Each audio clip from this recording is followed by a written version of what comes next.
The Andy Pollin Show. We got to go after this with everything we got, thinking they're going to come with everything they got. I'll start off by saying I'm bored, I'm broke, and I'm back. The Andy Pollin Show on ESPN 630 starts right now. Oh, yeah, a lot of moves at the trade deadline. You excited about any of them? Any really big names change teams? Trevor Rogers, left-handed pitcher. Okay, the Orioles need starters. They need left-handers, but whew, not much to get jazzed up about. Tom Verducci's got a really good column at SI.com today about the yawn at the deadline, and we'll get to that. Also, we do Orioles preview every Wednesday. We'll be joined by one of the voices of the team, Ben Wagner, plus some react from Brandon Hyde and others on what the Orioles did at the deadline. It made a lot of moves. Nothing that really will knock your socks off, but we'll talk about that. Commanders training camp rolls on. The owner was there yesterday, so we're about 3,000 season ticket holders, and lots of good thoughts about Jaden Daniels. Again, nobody's tackling. Well, they're hitting, but they're not, it's not really a game yet. But, getting closer and closer, and they have yet to name him a starter. It's interesting. Caleb Williams was named the starter for the Bears on the first day of rookie minicamp. And they're playing tomorrow night. Believe it or not, we got real football. Not real football, but we got an exhibition football game tomorrow night, Hall of Fame game. And Caleb Williams is going to sit because the Bears are resting all of their starters. And he's a starter, thus the reason for it. But, he's a guy who says he wants to play. They have 3 other exhibition games, and they'll get a look at him sooner rather than later. But, that's the way things are at the moment. So let's roll into the baseball. And before we get into the trade deadline stuff, believe it or not, the play-by-play announcer, I guess they're rolling through a few of them as they try to find a permanent replacement for John Sterling. His name is Ricky Ricardo, the same name that Desi Arnaz had on the I Love Lucy show. That's his real name. And you remember the John Sterling calls, it is high, it is far, and he did a lot of his Michigas. I was not a big fan of it, but he did it for a long, long time, and finally this season, in April, did about a month, said, that's it, I'd like to retire, and so they're looking for a permanent guy. So last night, Yankees are in Philadelphia, and game goes to the 12th inning, and Jazz Chisholm, who's been a big deadline pickup for them, has just come out blasting home runs, hit what turned out to be the game-winning homer in Philadelphia, and this was Ricky Ricardo at the mic on WFAN. Strong pitch is swung on, hit deep to right. Back goes Castellanos at the wall. Oh, baby, another one. Adios, amigo. Smooth Jazz does it again. His 4th home run of the series. Jazz Chisholm Jr. is a Bronx bomber from the Bahamas, and he puts the Yankees on top 5-4. Smooth Jazz does it again. Well, when you walk into a city, this is where on your wildest dreams that you make this kind of impact immediately. They've all got their handshakes. They know everybody's got a special handshake for everybody. Nothing is the same, and he's got all his already. He's been here a minute and a half. Okay, so that's Susan Waldman along with Ricky Ricardo, and if he's making a case for a big home run call, he's got it. Smooth Jazz. That's hard to pass up. I mean, that's low-hanging fruit. But anyway, there's that. Tom Verducci, Sports Illustrated. I'll spend some more time on his column today, but let me just read you the lead paragraph, and I think it sums up what we've seen over the last week or so. He said, the trade deadline did not go out with a bang, but with another sobering statement about the diluting effects of relief pitching in the sport. The last day to make a 40-man roster addition before the playoffs saw no blockbusters. Instead, teams maneuvered feverishly to find bullpen arms, most of whom are fungible, low-profile pitchers in their 30s who have bounced among teams but have found the one pitch or one mechanical adjustment to boost their strikeout rate enough to catch the fancy of the analytics department. And, I mean, it's a big yawn. You think about the deadline moves that have been made not that long ago. Max Scherzer dealt in 2021 and 2023. Zach Greinke dealt in 2019. Yu Darvish, 2017. Cole Hamels, 2015. John Lester, not the John Lester that we had here and was traded for Thomas. No, this was the John Lester of 2014. and the big-name pitchers stayed with bad teams. Tarek Skubal stays with the Tigers, and Garrett Crochet stays with the White Sox because, and maybe it was a good strategic move on his part, he said, hey, if you want me, you got to sign me to a long-term deal or I'm not pitching in the playoffs. And that scared enough teams away, so he stays with the White Sox. I don't know how much he's going to help his value pitching for a bad team, but again, with analytics, I guess nobody looks at wins and losses. It's just other numbers, including, of course, ERA. So there you go. That was your trade deadline, and it was a big Dan Quinn said a number of interesting things yesterday, and he pretty much said that Mikey Sanristrill, who was a second-round draft pick, has locked up the nickel corner spot. That's done. He's been hesitant to say definites about certain positions. Obviously, Jerry McLaurin's going to be a starting receiver, no question about that. But he wants this competition in camp. But he really has liked what he's seen from Sanristrill so far. And he was asked about yesterday the comment going, or I guess after the draft, where Nick Saban said that pound for pound, Mikey Sanristrill might have been the best player in the draft. Yeah, I learned a lot from Nick, and one of them was about the evaluation. And he was a really good evaluator. I think that speaks to, the success he's had through college as well, like the ability to identify players and develop them. So to hear his opinion on Mike, knowing firsthand of, what he looked like and how to play, that meant a lot. Well, the one thing that, and this is no knock on Nick Saban, who was maybe the greatest college coach of all time, but when he was with the Dolphins, he couldn't convince them to take a chance on Drew Brees, who was coming off of shoulder surgery. And had they gotten him instead of New Orleans, and I think he wanted to go to Miami, who knows how the whole future of football plays out. Maybe Nick Saban is successful enough with the Dolphins. He doesn't take the Alabama job, doesn't win all the championships there. So in that evaluation, that's one where you stand on the table. That's where you go into the GM's office and say, damn it, we got to have Drew Brees. Didn't get him. And wound up in New Orleans. They won a Super Bowl.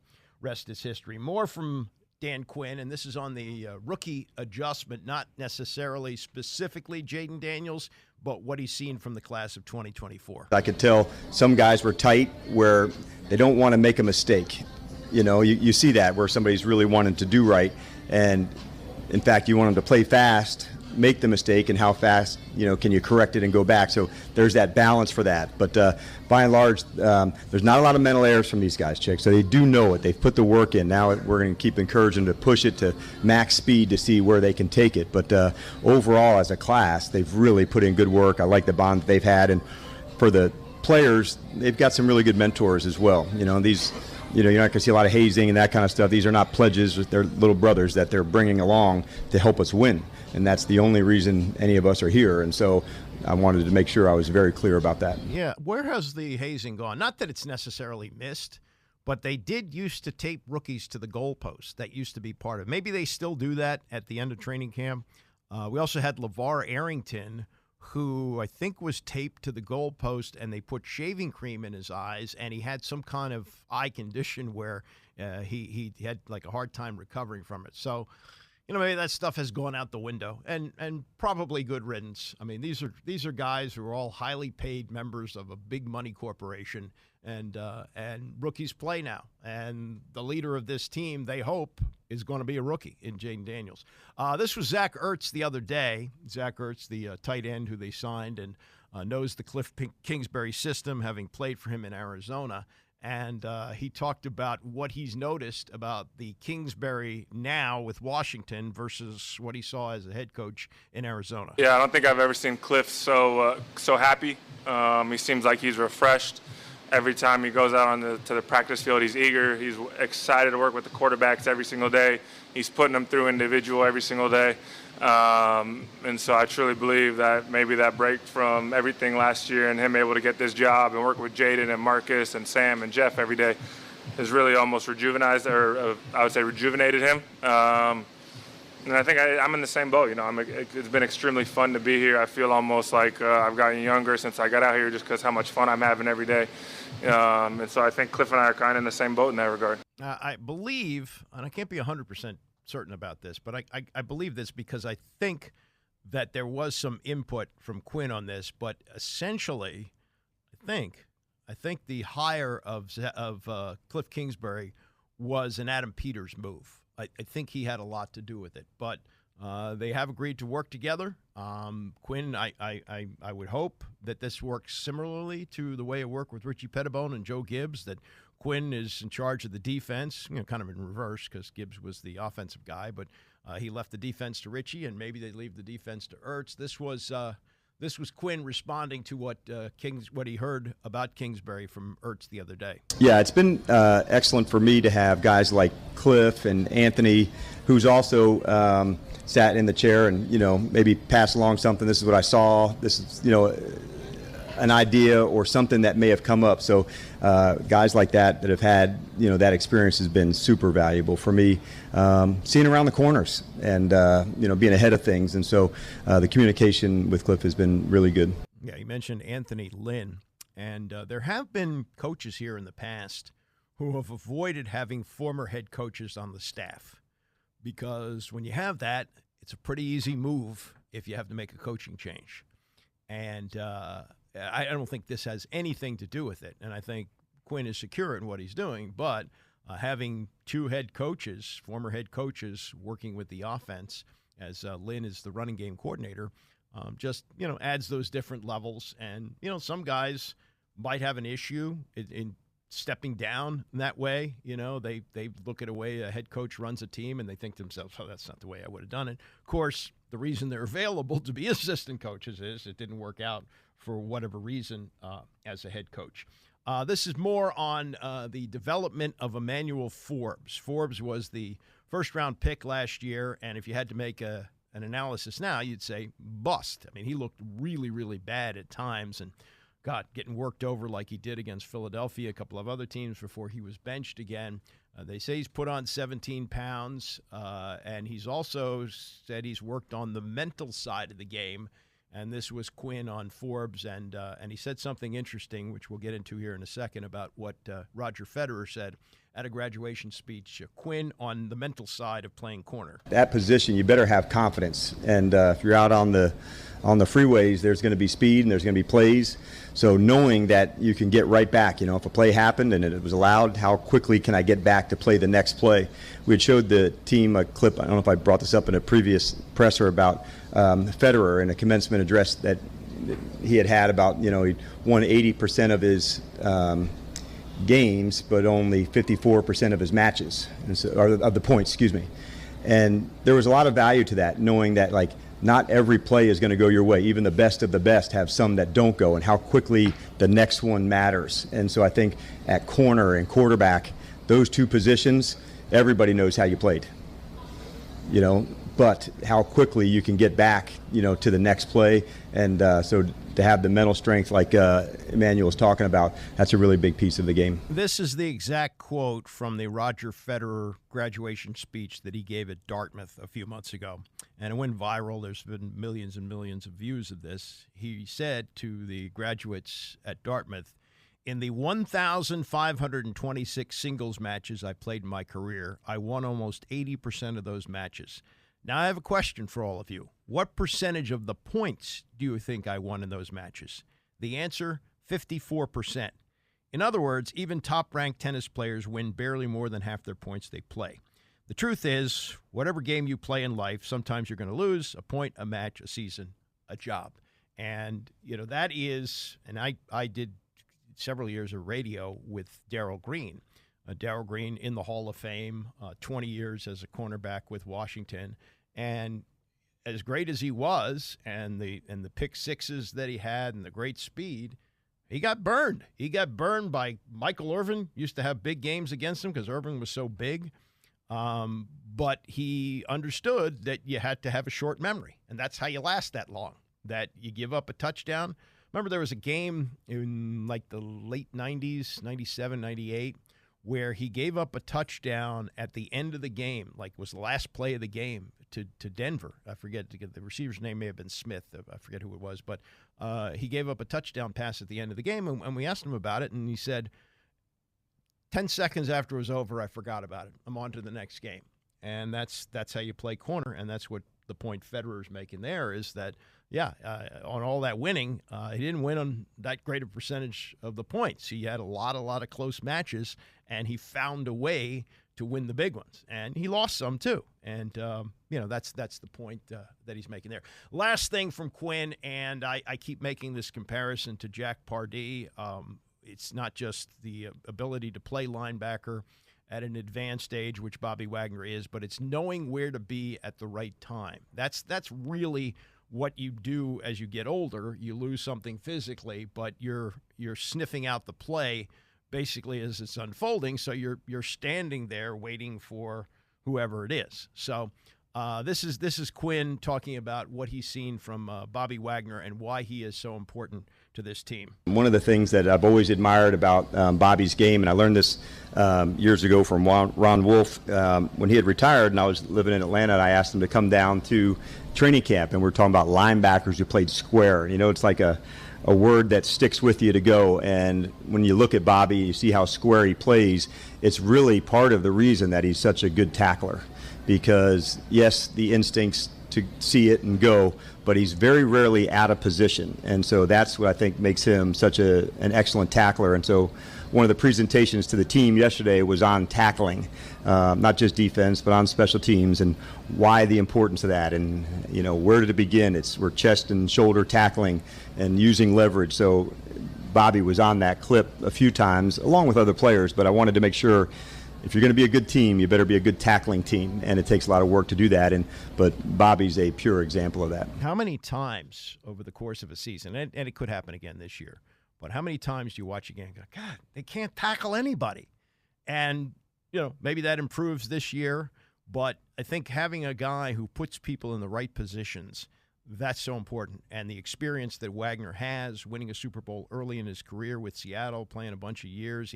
He played with the Rams a year and then came back to Seattle, and now he reunites with Dan Quinn, who kind of got him started in Seattle. So that's going to be fun to watch. Coming up, watching the Olympics, you see the Eiffel Tower. We could have possibly seen the Washington Monument and what it might have meant for Washington football, and not all good. We'll get to that and more as we continue. It's the Andy Pollin Show, ESPN 630. The Andy Pollin Show on ESPN 630, the sports capital. So I got some more training camp yak to get to. By the way, 11 o'clock, we've made a lineup change. Tony Kornheiser now heard from 2 to 3 here on ESPN 630, and Bram Weinstein does his show from 11 to noon. So that's a shift for him, as he's been in the afternoon pretty much for the last 5 years. He's now on 11 to 12, and he's out at camp, and he'll give you a view of what he's been watching and his thoughts on that as he gets ready to do his 5th season as the play-by-play voice of the team. And I will get to what some of the players said, but I read Tom Libero's column today as we watched the Olympics, and just about every venue we get a view of the Eiffel Tower. They've really been strategic about that.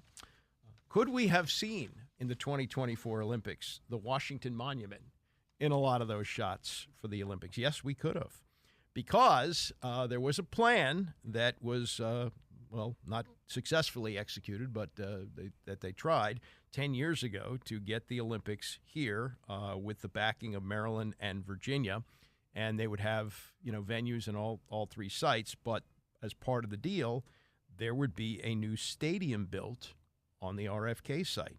And as Tom Libero writes in his column today, it would have been a costly, painful process, because that's often the Olympic way, financial ruin that has at times wrecked entire nations, but we would have had a football stadium. The D.C. 2024 committee, led by businessmen Russ Ramsey and Ted Leonsis, may have wound up also with a new arena for the Washington Capitals and the Washington Wizards. That was why certainly he was behind that he wanted all of that.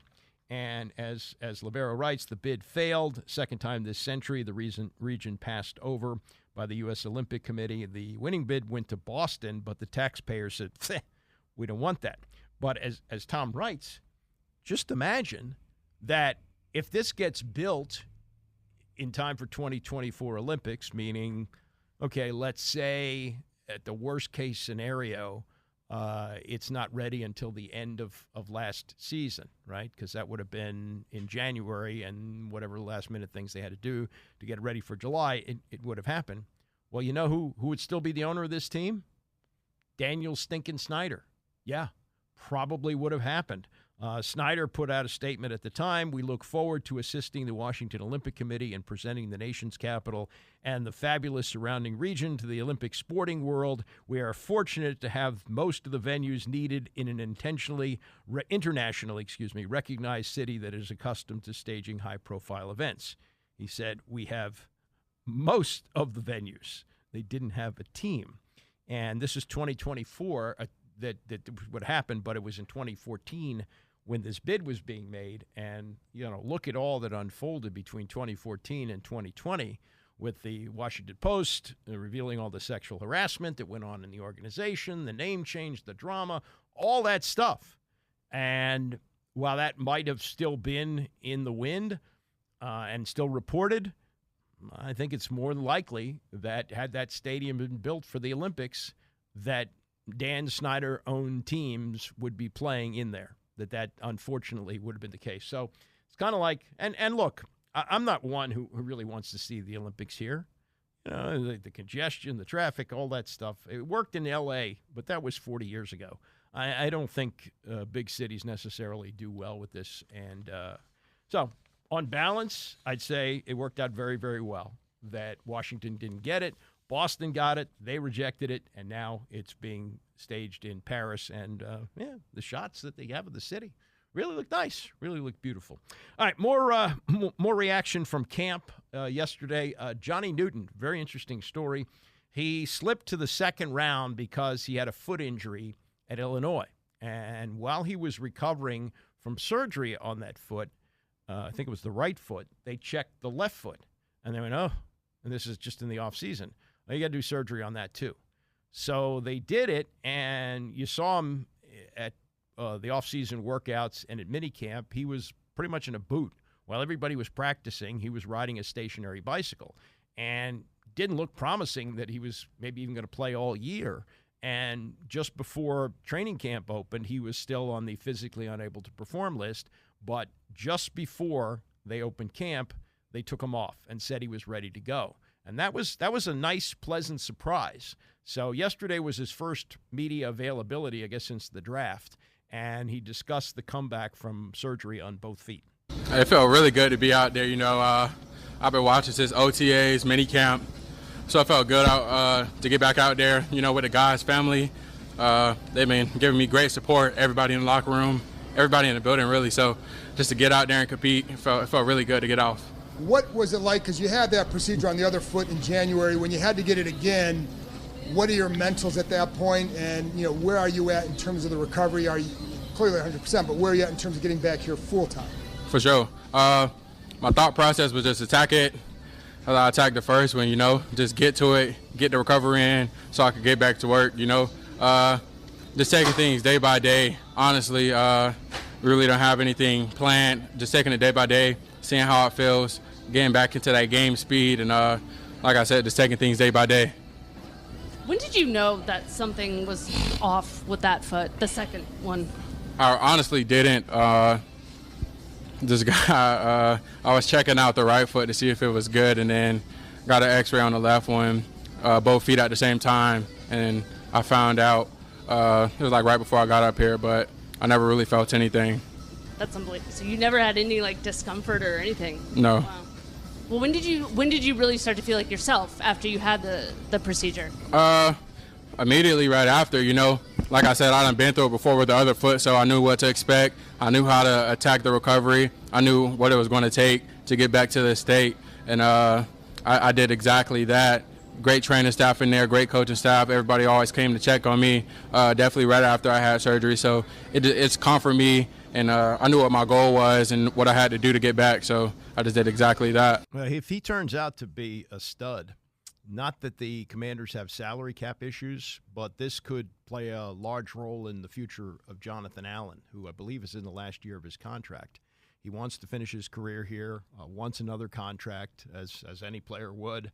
But this is the way the NFL works. And if you've got somebody who maybe isn't quite as good but is on his way to being as good, you move on. It's always get out 1 year early rather than a year too late. And if Johnny Newton continues to develop, maybe he lines up a tackle after Jonathan Allen. I think he'll obviously be rotated in. They're gonna do all that, but it's gonna be interesting to see the development, because the feeling was that he was going to be a first-round pick, and what scared teams away was the foot injury, and they decided to take a chance on him. Not that this couldn't flare up again, but if it could be possible with the surgery on both feet. He's through that barrier, and one of the things you might forget about this about Allen. Jonathan Allen slipped to 17 in the draft. He was considered to be a much higher pick coming out of Alabama, but he had a couple of shoulder issues during his career, and they said, we don't think he's going to last very long. Well, what is he now, in his 8th season with the team? And it doesn't look like the shoulders are an issue, So this could be the same thing with Johnny Newton. While he's coming in with foot issues, maybe he gets past that and there's no more problems going forward. A couple of things from Jahan Dotson, who needs a comeback year. He's terrific as a rookie, played only 12 games, but caught a bunch of touchdown passes. And last year's numbers dropped, and it could have been in large part from the way they ran the offense, with a quarterback who was holding on to the ball too long, who got sacked too often, all those things. And he's looking for a big comeback year, and it very likely will be with Jaden Daniels. We still have not had word from Dan Quinn that Daniels is going to be the starter, but the buzz yesterday was, oh yeah, he had it. He had it going on. He looked great. He threw a couple of long passes, two of them to Terry McLaurin, and the feeling was, okay, he's turning the corner here, because Mariota has been getting most of the snaps. So he's still competing for the job, but yesterday was considered to be a big step forward. And the big thing with young quarterbacks is ball placement. It's not as big a deal in college because you don't have the closing speed of the corners. But when you get to the pros, you can't slip it into those spots like you do in college. And so ball placement becomes very big, timing, so forth. And this is what Dotson is seeing from the way Daniels is delivering the ball. I mean, with him, anything is possible. And he's showing you that. He's putting me and Terry were just talking about it on the sideline. He's putting the ball in places where it makes our job so much more easier, because he's putting it where only you can get it and the defender has no play on it. You truly gotta you gotta cherish stuff like that and be thankful for it, because not everyone can do that. He's a special talent, and he's showing you guys, he's showing us each and every day, and we're just excited that he's on our side. And as far as the new offense under Kliff Kingsbury and the way he fits in, the biggest thing for me is just getting our playmakers in space, and letting us do what we do. That's quick screens, stretching the ball down the field. For me, myself, getting me in space, letting me create space, because I feel like I do a very good job of that in tight windows, letting me move around everywhere. Terry, getting those deep balls, go balls. I feel like he's the best go ball player in freaking NFL history. Letting him do that, because it's truly an art what he does, and it's special. Watching it and being able to being that Kliff is able us to do that, it's really cool. So like Mr. Rourke used to say, smiles all around from Jaden Daniels yesterday in camp. And in about 12 minutes, we'll get to a training camp story that Ron Rivera told on his new job. He's part of Good Morning Football on the NFL Network. He had tried, as you remember, to get a defensive coordinator's job. He didn't get that. I believe he had a tryout with ESPN, and now he's going to be part of Good Morning Football, and he told a training camp story about when he was with the Chicago Bears. Get to that shortly. The baseball trade deadline, we'll talk a lot more about what the Orioles did coming up at 10:30 with one of the voices of the team, Ben Wagner, and look at what they did at the deadline. But among the deals yesterday was what the Nationals did in sending reliever Dylan Floro to the Arizona Diamondbacks. And the reason that this stands out is they were in Arizona getting ready to play the Diamondbacks. And I think this has probably happened over the course of Major League Baseball history, because they used to play a lot more doubleheaders. But I didn't look this up. Maybe I should have. But there probably was a case where a guy played for two different teams in both ends of a doubleheader, that we've seen guys traded in between games. This wasn't in between games, but it was before games. And Floro, who's been really good in the bullpen this year with an ERA just over 2 in 51 appearances. There was some speculation they were going to trade Kyle Finnegan, but he's got another year of control, so they're going to hang on to him. Finnegan was the one that coughed up that 4-run lead the other night, as he had an 8-4 lead going into the ninth inning, where they had blown the 8-2 lead and lost 9-8.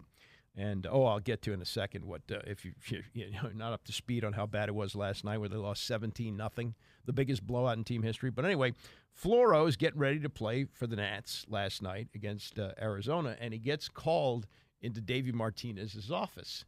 And yeah, I could see how this would seem to be a joke. Is that Davey says, "Oh yeah, you're in the wrong clubhouse here." What? Yeah, you've been traded to the Arizona Diamondbacks. Travel costs very low, right? All he's got to do is schlep across the field, and he's at the right spot. But yeah, that was the deal. They traded him for AAA infielder Andres Chaparro.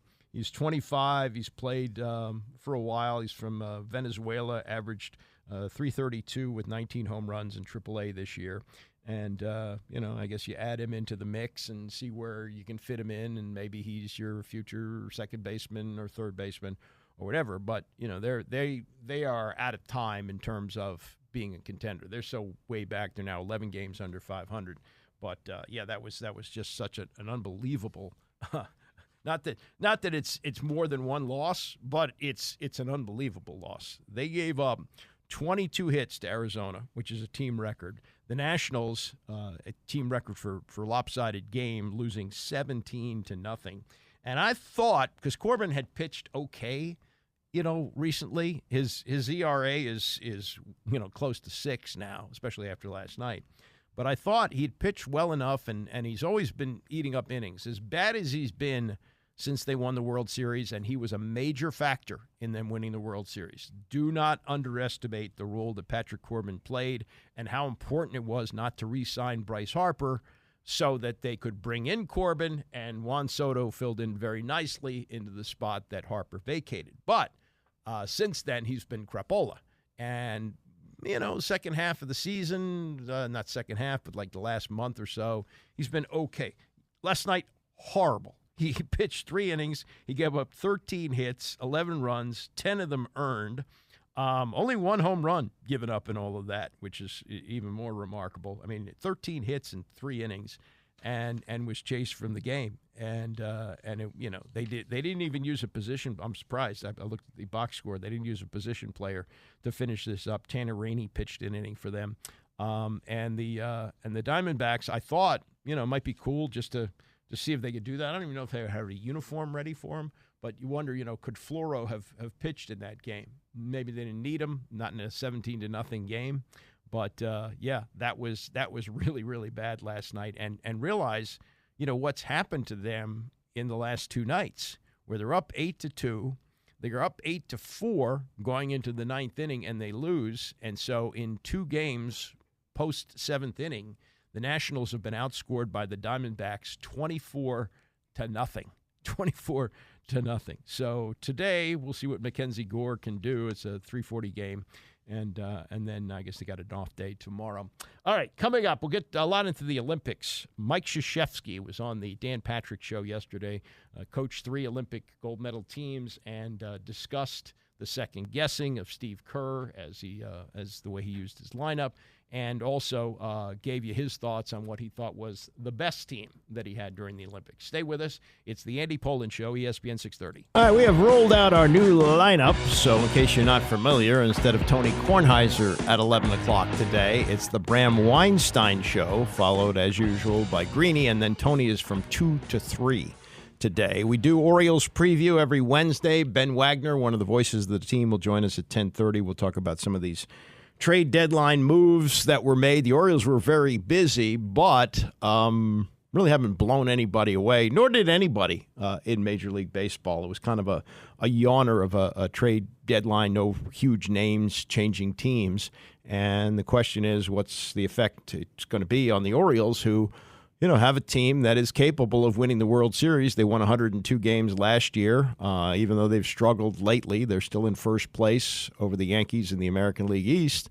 And are these moves enough to push them a step further than they went last year when they were swept by Texas in the first round of the playoffs? We'll talk about that with Ben and many other things. But Olympics are front and center, I guess, for most of America. I know around here everybody's wigged out about Jaden Daniels and how good he's going to be and all the excitement with the new coaching staff and so forth and so on. But Olympic gymnastics have always been one of the top events. And yesterday, the women's gymnastics team won gold as a group again. And Tony and Mike, who, let's face it, they have been longtime sports writers and longtime commentators on sports, but they'll be the first to tell you that they're hardly experts on gymnastics. And they took a look at the women's team winning yesterday with Tony saying some of the things that a lot of us think but don't necessarily say. Here's Tony and Mike on the gymnastics gold yesterday. I guess you have to start with Simone Biles. I mean, Simone Biles, by acclamation, it seems, is the GOAT. So you need to start with Simone Biles, particularly a comeback, and it is that from what happened in Tokyo. And it was it's amazing to watch her. When I watch her, it feels like I am watching the greatest person to ever do that thing. And you and I have been to Olympics. We've seen in person great Olympic gymnasts. We've watched a lot of them in person for 40 years, but Biles is at the top of the list. And I understand that the men hadn't won since 2008. I really don't want to hear the commentary that says they were in some great drought. Don't tell a Cub fan about a drought of 16 years. I mean, get a grip. Everything has to be overstated. I'm glad the men won. I just sort of identify with their personalities and the excitement they had. I like the men's team just as much as the women's team, and I think there's more pressure on the women's team and Biles. So it was pretty cool going both ways, Tony, but you start to me with the GOAT, with Simone Biles. Yeah, I mean, it's nice that the men have won. They were unexpected to win. The women are expected to win. They are the powerhouse in gymnastics. And I do believe you do start with Simone Biles because it is a redemption story. After what happened to her the last time, she could not complete the exercises and she decided to rededicate herself to this and come back again. So this is a great triumph for her. Mike, I think she's probably the most famous Olympic athlete. And you know what I mean by Olympic athlete. It eliminates basketball and tennis and golf. Most famous Olympic athlete in the world, certainly in America, either her or Katie Ledecky. But I think more people watch women's gymnastics than watch swimming. I will just say this, and I have to be honest. I watched this today. I don't really understand what I'm watching. For me, it's like diving. I don't know what's good and what's not good. If you don't fall down, I think you're great. And personally, I couldn't even get up on the balance beam. I could not stand on the balance beam. I could not get on that floor, that exercise where you go from bar to bar. So God bless them all. Yeah, I agree 100% with that. I watch it. It's really cool. It's unbelievable what they see, but I don't really know what I'm watching. And for me, this goes back to 1972. Olga Korbut emerged as one of the stars of the 72 Olympics. There were a lot of things that happened there, including the tragedy of the Israeli athletes. So we had good things like Mark Spitz winning the 7 gold medals. But Olga Korbut was definitely a memorable figure. And she was terrific in what she did, but she was not the best gymnast on the Russian team. I don't remember the one, Olga Saya or something like that, but she was considered to be the top performer. But Olga Korbut just had this personality that people were attracted to, and she had such joy out there in everything that she was doing. Now, the 76 Olympics, you had Nadia Comaneci, and she had the first perfect 10. But I couldn't tell you what she did right on that. She didn't fall down, like Tony says. So, yeah, I mean, it's fun to watch. I do enjoy it, but again, I really can't tell you what I'm watching. I do know how basketball works, and I know if you score more points, you win the game. The big controversy about what happened on the opening game and the way that the minutes were distributed by Steve Kerr. Mike Krzyzewski, who won 3 gold medals as the head coach of the team and 1 as an assistant with the Dream Team in '92, I was on yesterday with Dan Patrick, and the question was asked, well, you've got this roster of the best players arguably in the world. There's only 40 minutes to go with. I mean, how do you distribute the minutes? Well, the only way everyone's going to be happy is if we win. You know, that's what I would tell each team. The only thing anyone will ask you, did you win? And so don't get caught up in minutes, shots, or whatever. Just be consumed with winning. And we actually had each guy pledge that they would do anything that we wanted them to do to win. And then I tried to get into like a 9-man rotation, sometimes 10. And I pretty much had a starting unit the whole time in 4 of the 5 championships. And then another unit, not a complete unit. I never subbed 5 for 5. And Dan, I think a big thing is for the really tough games, you have to have a closing unit that would be a combination of the two. And that formula will work really well. And I mean, guys like Tayshaun Prince, Michael Redd, Carlos Boozer, even Anthony Davis, they didn't play that much, Anthony, when he was a young player. And there are going to be 2 or 3 guys who either won't play or will not play that much. And but I think you got to get to that quick. When you're building a roster, though, and you're playing a different style of basketball, how much does that factor in of international play as opposed to NBA play? Yeah, big time. You know, there's a huge difference in how the game's administered. You know, the ball's different. I know you as a shooter or a professional shooter, you would have to have time to get it.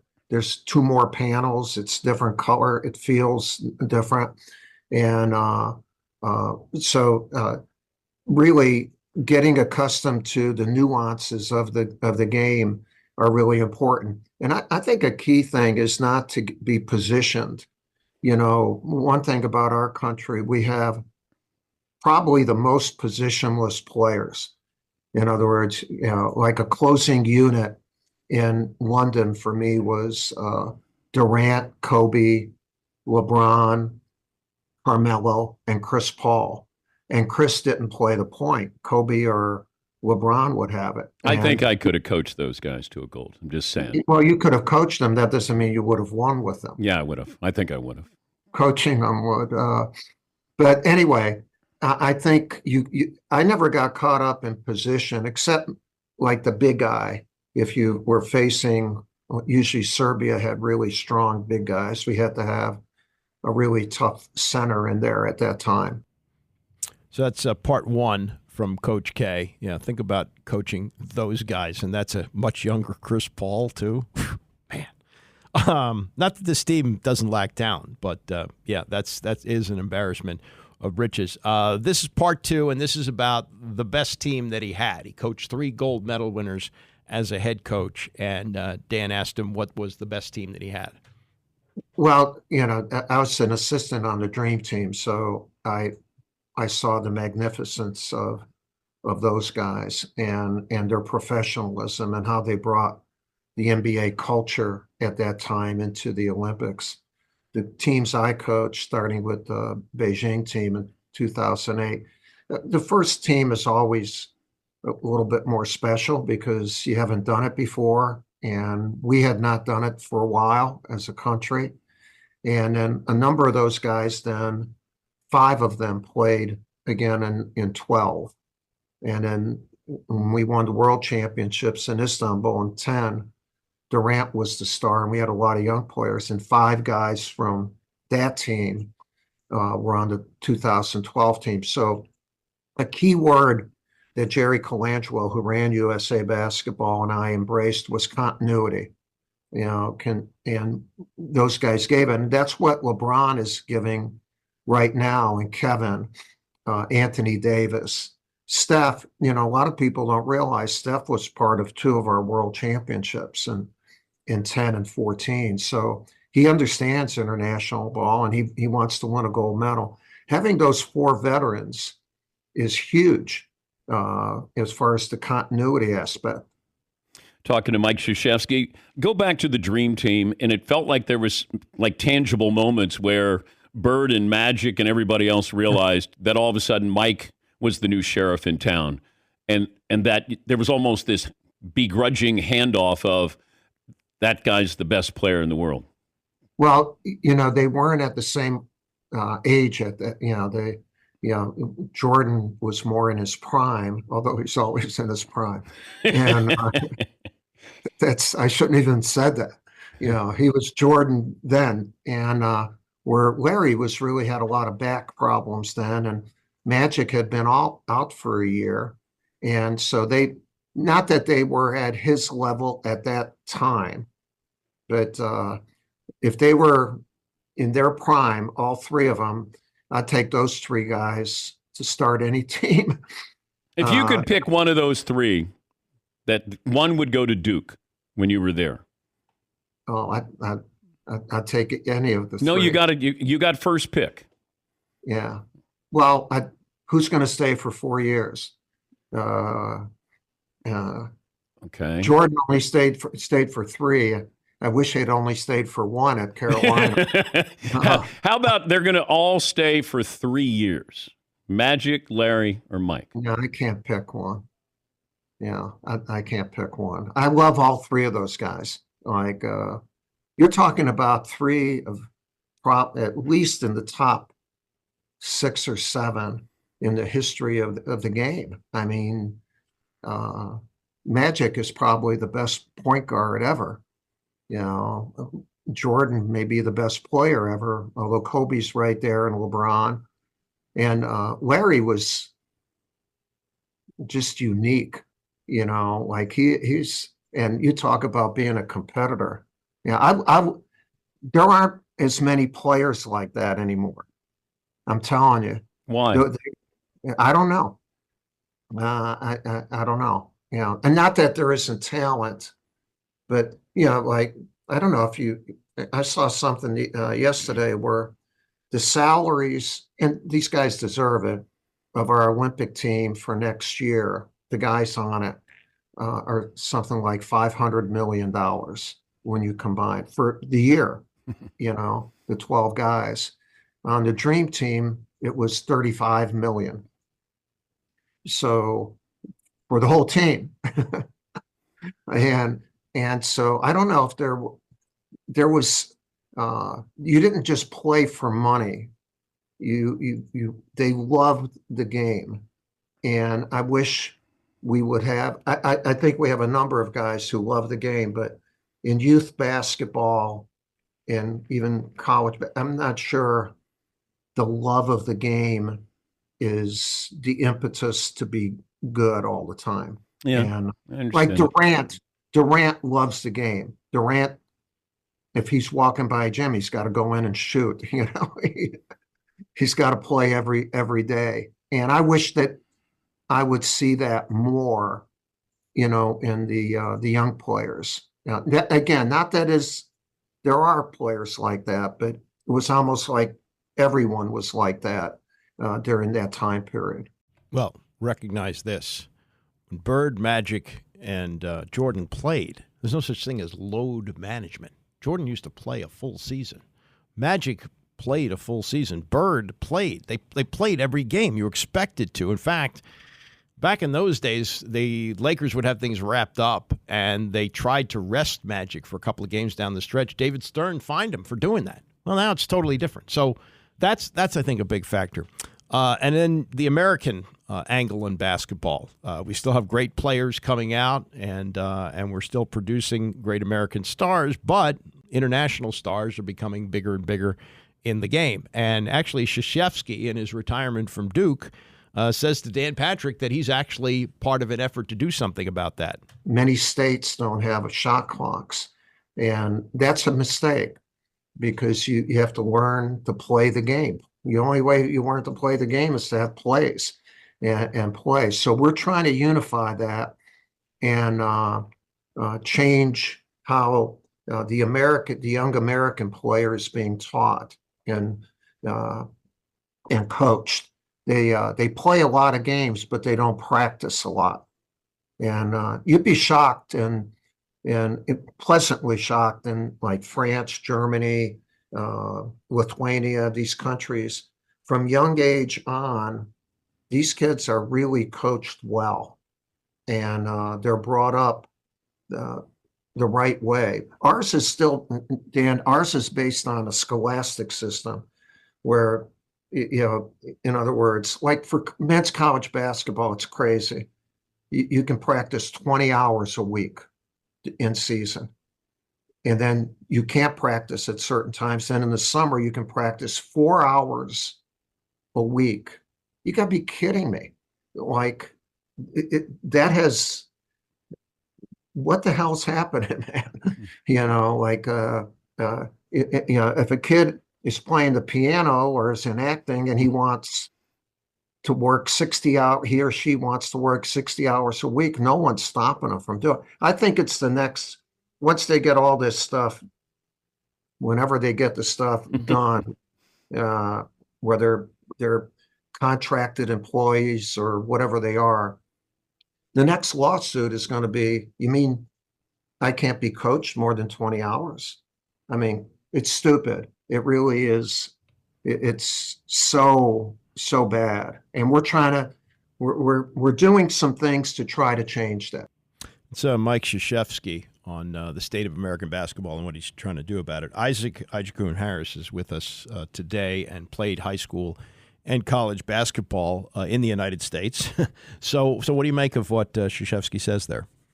He's right on the money, because in Northern Virginia, where I grew up, we didn't have a shot clock, and there was coaches that took advantage of that and just literally held the ball instead of like actually running it fluid offense. Right. So you can see the difference when I leave Northern Virginia or play even in DC or some of the private school guys or in college. Like, the game of the trying to adjust is just not. It's not there. When you played outside of Northern Virginia, were there areas here where they had the shot clock or no? Yes. You did? Okay. Yeah, so all the private schools in the WCAC. They do that. So what was the difference in the way your team played, the way you played? I mean, obviously it was more fun with the shot clock, but how did that work? We played faster. Yeah. It was more fluid. We didn't have to slow down who we were. We were able to keep up and actually like find a pace and find a groove to play in a rhythm. Yeah, my son played in Montgomery County. He graduated high school 2009. They didn't have a shot clock. I don't think they have one now. They had it for the girls, though. It was crazy. Like, they have the ability to do that. So then you go to college and you're playing with guys, right, who primarily didn't play without a shot clock in high school? Yep. And so, I mean, is there... Like, were there a lot of plays early on where the clock is down to a second and somebody's got the ball in their hand and don't, know they got to jack up a shot? Yeah. No, my first game when I was playing in Division III basketball at Mount Aloysius for a year, we had maybe 6 shot clock violations in our expedition game. Wow. Like, because a lot of guys on our team came from a program that did not play with a shot clock. Yeah. So it was definitely a long transition, but we got through it. Yeah. Also, he brings up, and this is brought up a lot about AAU, that we have players who play a lot, but they don't practice a lot. And the fundamentals, and people make fun of what it was, back in the day, chest pass, bounce pass, all that. But that's still an element of the game which isn't really worked on very much, right? Yeah, no, it's not worked on a lot. I mean, they practice more in Europe. I got to work out with a European team, and they have more practices than games. Yeah, right. That's the mentality. Yeah, the pro game, they play once or twice a week, right? Yeah. Yeah, once or twice a week. Yeah, it's I don't say it's a crisis, but it's showing up in the fact that the game is being dominated now by foreign players, and I'm sure that there are the Kobes and the Jordans that come along now, but they're fewer and fewer, it seems like, right? Yeah, it's fewer and fewer, but I feel like there's some players that are going to go back to where that practice means more. I mean, I know we've seen that in the last couple drafts, or a couple players like, oh, I'm just going to sit out and, just work on my game a little more. But it's also about, like, the quality of how you're working on your game, too. Right. There comes to that discipline as well. Also, we looked at the NIL and we said, okay, that means that guys are going to stay in school longer. Yeah, the ones that are borderline NBA players are going to stay in school longer. But the other ones, they want to get to the league as fast as they can to start the clock on their first contract so they can get to the second contract. And now with this influx of the TV money, the $7.5 billion a year, I don't think it's going to have a big effect on star players in college. Do you? No, I don't think it is, but you're going to see more star players. They're going to be thinking more strategically about when they go to the draft rather than just seeing their stock saying, oh, we see the TV money. No, they're going to see like, okay, we see the TV money, but how much of that are we really getting that in our first contract? And can we get the same NIL money as in our first contract or from our second round deal or first round deal? So there's going to be more little strategically that's going to be handled with that. Yeah, and look, I don't think it's necessarily a bad thing that foreign players are dominating the game. I mean, people have been screaming for years, oh, you got to have more fundamentals. Well, they come with more fundamentals. They're not necessarily from the good old USA, and you know how that's going to translate to the future Olympics, though some of them, I guess, become like Joel Embiid, an American citizen, and they can play for the U.S. So yeah, it's gonna be. But I like the fact that Krzyzewski's getting involved in that, and that should be that should be fun to see how that develops over the next few years. There's a baseball story I want to get to before we get to Orioles preview coming up, and this is not just Mike Trout himself, but the issue of giving these guys these enormous contracts. And there was a lot of blowback when Juan Soto was traded a few years ago. Now that seems to be bearing fruits now with Wood and Abrams and others that they got in the deal, and it may turn out to be a good thing. And look, Soto's still playing well, and you hope he stays healthy. But Mike Trout, who got the biggest contract in baseball history before Ohtani at $426 million, may be done. He was in a rehab stint in the minor leagues after he had surgery on his knee on May 3rd, and now the Angels say they are shutting down the rehab. He may not play again this year, and who knows what the future is. But he's 32 years old. He hasn't played more than 119 games in any of the past 5 seasons.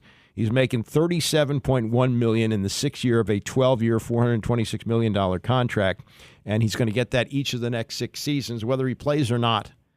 And then you have also, and there were those, and I think probably I was one of them, off the World Series. Oh yeah, you got to bring Anthony Rendon back. Well, he had made it clear pretty much throughout the season he wasn't coming back here. Didn't like the attention that he's getting in Washington. So he got a contract with the Angels, 7 years, $245 million, pretty much what Steven Strasburg got after being the World Series MVP. You saw what happened with Strasburg. Rendon is back on the injured list with lower back inflammation. He's been on the injured list for most of the season with a hamstring injury, played 14 games.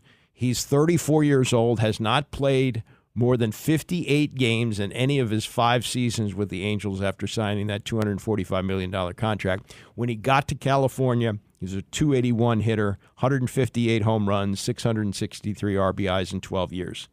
Since then, he's hit .245, 22 homers, 117 runs batted in 233 games. And that's not to say that you should never, ever give a guy a huge contract. And if you look at what Bryce Harper got in Philadelphia, where they love him and he loves them, and it's all working out, and he did have his share of injuries. And for a guy who was an outfielder, he's now a first baseman, probably going to stay there, maybe doing some DHing. He got $325 million, and they're even talking about giving him a contract adjustment. So in some cases, it does work out. But these, when it doesn't work out, and we saw it with Strasburg, and now we see what the Angels are dealing with in 2 guys with, when you combine the 2 contracts, you're talking about $600 million. I mean, basically, those 2 guys are just under what Ohtani is making with the Angels.